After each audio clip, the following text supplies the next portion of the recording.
Thank you, sir. Hi, guys. Hey, welcome. So all you guys are students? Yes, sir. Okay, where? Third grade. Are you in law school or undergrad? Law school. Fantastic. So great. I'm a 3L. 3L. Oh, great. Everybody else, 1 or 2Ls? 2Ls. Wow. You're entering into a great profession. Oh, yeah. There's no better profession than being a lawyer. I tell you what, and I give this example. Pause for a second. $350 million. That's the kind of payout that makes your jaw drop. But here's the catch. Those wins don't come easy. Behind numbers like that are years of strategy, countless hours of preparation, and judges who can make or break your arguments. Law isn't just about the books. It's about knowing your courtroom, audience. Well, a lot. I have a friend of mine that just got a judgment for $350 million. And then like 2 months later, he got another one for like 40 million. If you treat the law well, it will pay off in dividends. But you got to treat it well. Yeah. Study hard, do your diligence, make sure you know the law, and more importantly, know the judge. Because you got to know your audience and you got to know who you're working with as far as whether you're a plaintiff's lawyer, whether you're a defense lawyer, whether you're doing contracts, whether you're doing whatever it may be. And even if you don't, practice law or become a lawyer, the amount of information that you learn from just going through law school, it's amazing. No one can mess with you when you know things. And I try to impart that to every single person that comes here, school, because no one can take you for a ride when you know stuff. I'm so proud of you guys. That's so great. So do you guys know what you want to do after when you graduate? Still deciding. Come work for the DA's office. Yeah, work for the DA's office. They're always hiring people. You get no better trial experience. When you come work here for the DA's office, you're literally, I remember coming to work here, boom, you're in trial the next week. It's just trial by ambush. There's no better way than to just really start doing trials. And there's no faster way than in criminal law and working in the DA's office. I would encourage, if you don't know what you want to do, because there you get a sense of what you like, what you don't like. And so where are you guys going now? Appeals. We're going to appeals court. Are you going to hear arguments? Yes. Great. Where are they going? Where are you guys going? I'm gonna go back down I'm in the domestic violence division. I'm gonna go back down and check on like my ideas if they need help, but they just wanted to see. So we try cases on Tuesdays, and I think that we have what today's Ramona.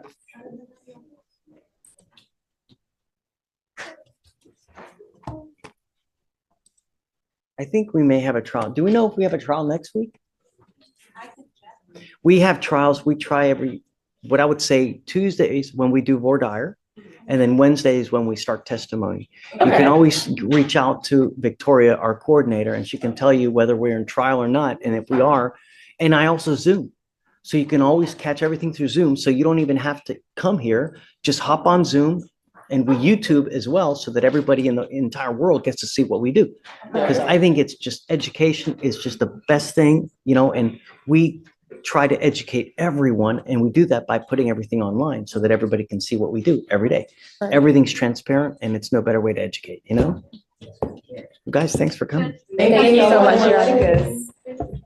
much. 6 trials set next week. So if you want to come, you can come watch or you can watch online. Either way, at your leisure, Thank you so much. Guys, I'm so proud of you. Great job. Thanks for letting us watch. Fantastic. Have a good day. Anytime. Judge, I'm approaching on Tammy Johnson. She is in custody at the moment.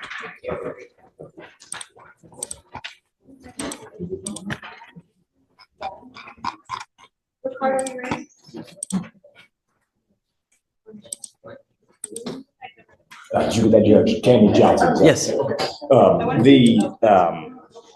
So her bond is set currently at $1,001. She doesn't have any ability to make bond from kind of going through the procedural background of the case. It sounds like she'd gotten a GLB bond originally about a year ago. Wow, she's been gone that long. Well, did not come to a setting and have a chance to meet you, Judge. And so, because had she have gotten an admonishment from you, she'd have certainly attended. Good try. Can you bring up Ms. Johnson, please? But she does not have any criminal history, and this is kind of a DWI. I've chatted with them briefly about it, but the allegation is that the police found her asleep in a parked vehicle at a gas station, and with the car in park, but they say on. I've So- done the research. We had this issue not a week ago, and I'm telling you, Well, it's sufficient from a legal sufficiency standpoint. It can stand, but what do jurors think? I combed through like 20 cases. Give me a second. Stephen. Hey, hi, Stephen. Hey, I'm in the middle of talking. Give me maybe like 10 minutes. I'll call you right back, huh? No, it's okay. I'm super excited to talk to you. Give me 10, huh? Okay, bye.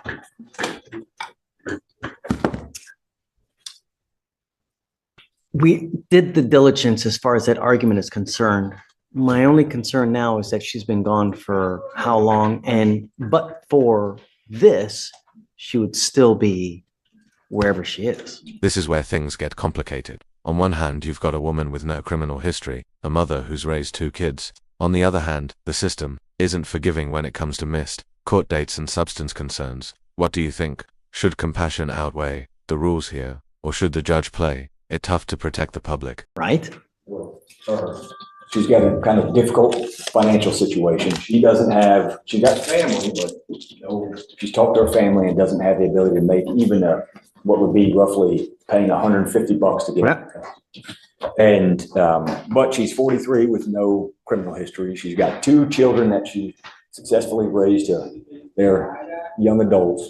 Come up, ma'am.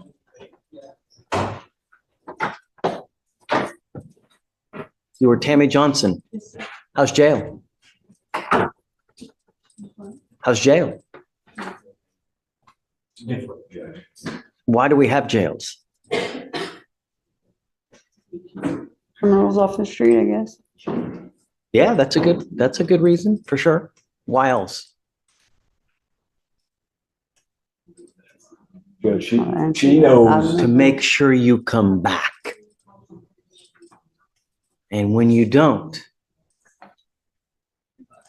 the sentences get longer, the bars get colder. Just, that when you fail to appear, your bond's at $1,000 right now. So all that needs is $100 and you're out, $125, you're out. You now know that you have no one to pony up that kind of money, no one to pony up that kind of money to get you out. Mr. Garris is asking me to let you out. The only reason you're here now is because you got busted. Otherwise, you'd still be out who knows where. Why would we let you out? You tell me. She wants to move forward and deal appropriately with the case, and the state has given me quite a bit in the way of discovery to review. And as with any type of blood case, there's probably going to be more that we venture out to seek, but it'd be obviously sometime. We talked about it, the idea that these can take 6 months, 7 months to even get ready to see if it's a viable case for trial. Therein lies the problem where, ma'am, you sit now in custody until the case is either pled, you're in trial, or somehow gets disposed of. That could take 6 months. Where have you been? I'm trying to get my life together. Judge, she's worked for a long time as a waitress and is living, and she's living kind of difficult situation at the moment. So it's experienced bouts of homelessness but now has a more stable situation. She has the ability to get to court and will be here. That's the representation we're making to the court. And I think we can do short resets if you'd like. Mr. Garris, I never want to leave someone in custody, but one of my primary concerns also is not putting someone out on the street.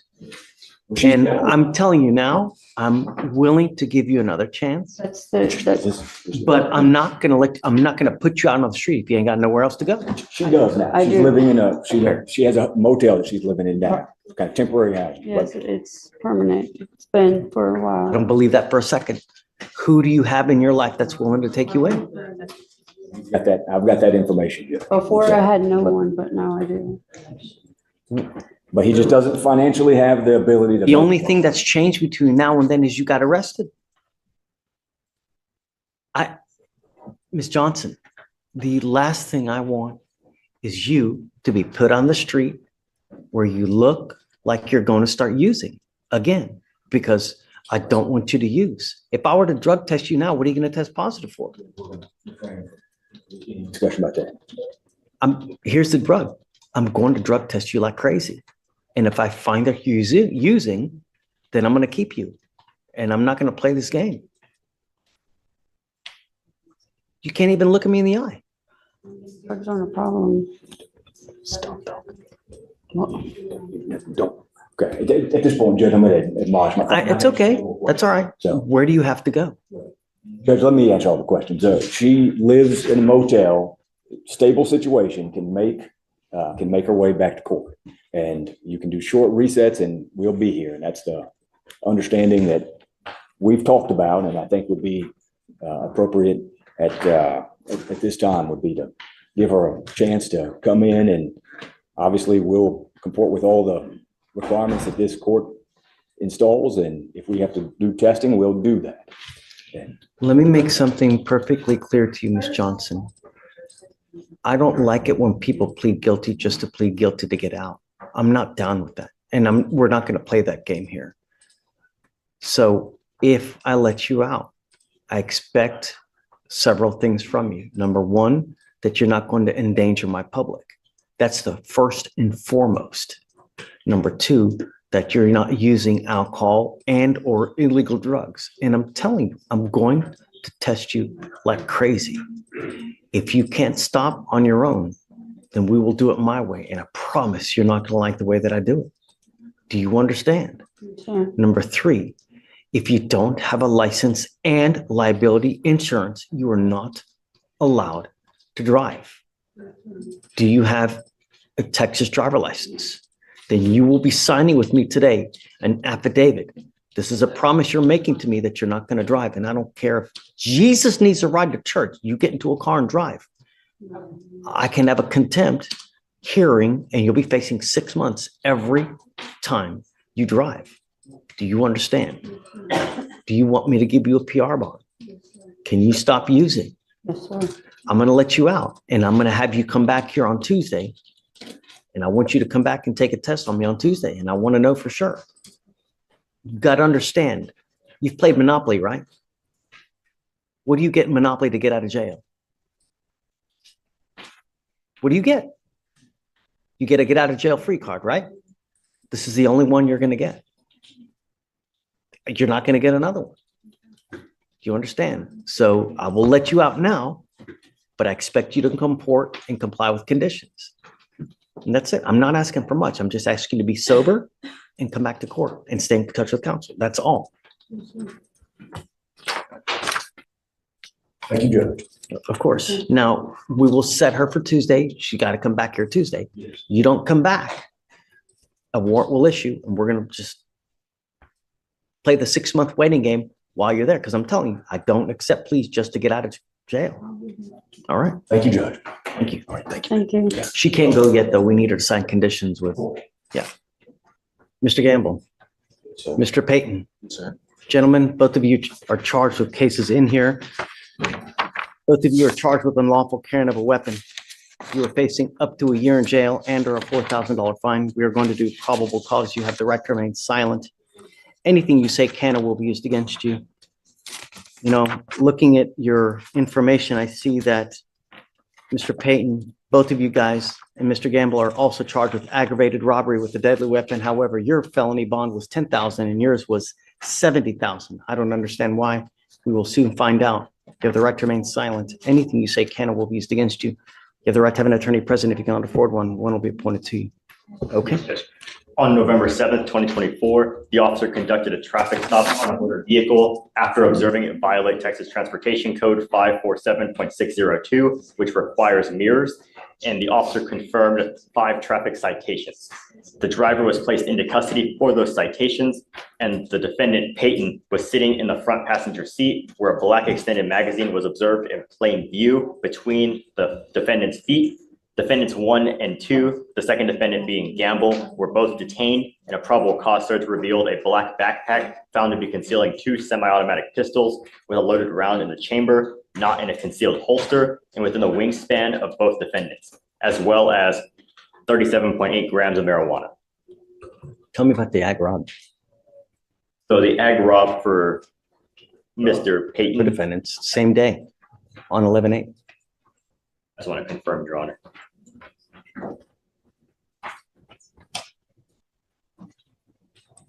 It looks like the ag robs are different days. For Payton, it's July 27th, and then for Mr. Gamble, it's August 26th. So they're 2 separate incidents for aggravated robbery. So to begin with Mr. Payton, the aggravated robbery on July 27th, an officer was dispatched to a robbery at a vape time store, and the complainant said an unmasked defendant came inside the store, and the complainant buzzed him into the door. The defendant looked around and then walked to the door and let 3 other masked men into the store. One of the 3 men pointed a gun to the left side of the complainant's neck, and then the other 3 men took money and merchandise before running from the door. The surveillance video showed the incident and showed defendants leaving in a silver Kia sedan. Officers were able to trace the sedan back to a co-defendant. They were also able to see that the Kia had been involved in a prior traffic stop. In that stop, the passenger of the car was viewed in the officer body-worn camera. That person was the unmasked first person who entered the store and let the other 3 men into the store before helping take cash and merchandise. And to move on to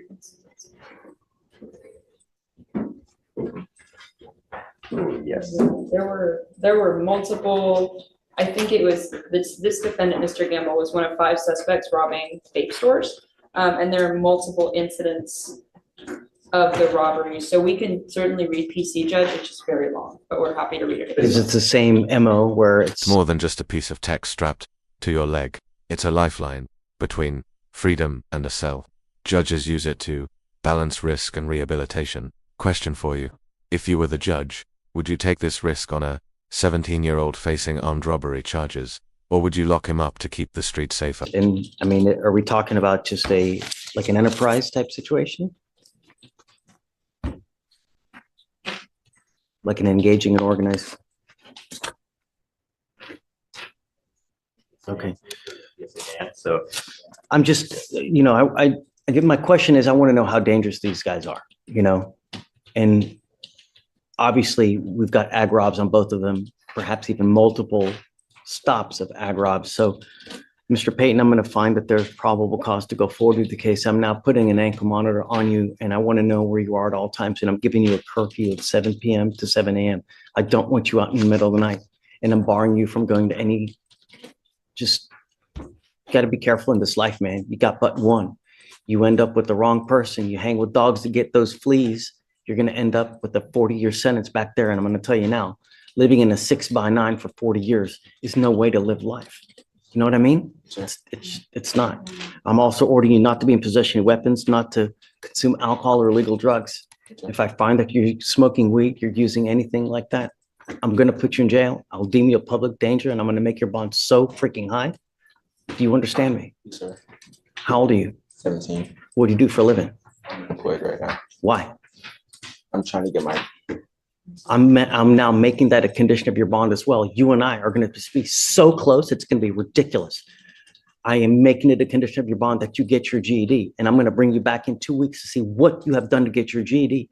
You need to start working on it. We have enough people in custody as it is, and what you do now will affect you for the next 40 years of your life.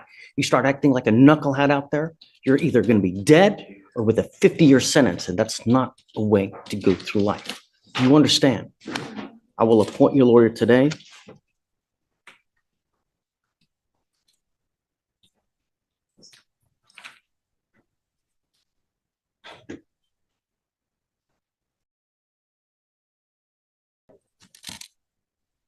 And Your Honor, in regard to Gamble, it appears that the bond may be higher as officers presented the facts of both the current case as well as a separate case that's unfiled It's an HPD case to which the defendant confessed to also being involved. So it seems there's also an ongoing investigation. Do we know who put the gun to the neck? It was the defendant as well, defendant Gamble. Gamble? And he also put a gun to the complainant's face as they were stealing marijuana and other items. You hear everything I just said over there, Mr. Gamble? Same thing applies to you, man. We have enough black and brown people in custody as it is. We don't need any more. You don't need to live life with a 40-year sentence because of some stupid scheisse, man. You know?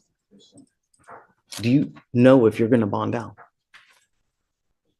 I'm gonna be talking to this mom later, Judge. So Okay, we'll have to- if you bond out, I'm ordering you under home confinement. I don't want you out anywhere. Do you understand? You will get a GPS monitor on your ankle, no weapons. I don't want you to talk with any of the co-defendants in any of these cases. I don't want you two hanging out with each other at all.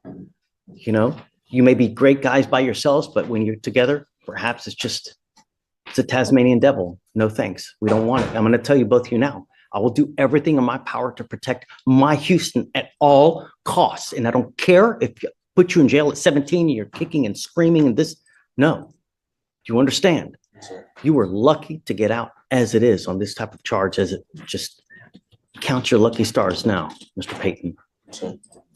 All right. So, It's a felony pending in both, circumstances, Judge, which role it's at. for sure. And then, Felicia, so GPS prior to release on Mr. Gamble, no weapons, no alcohol, no drugs, random urinalysis.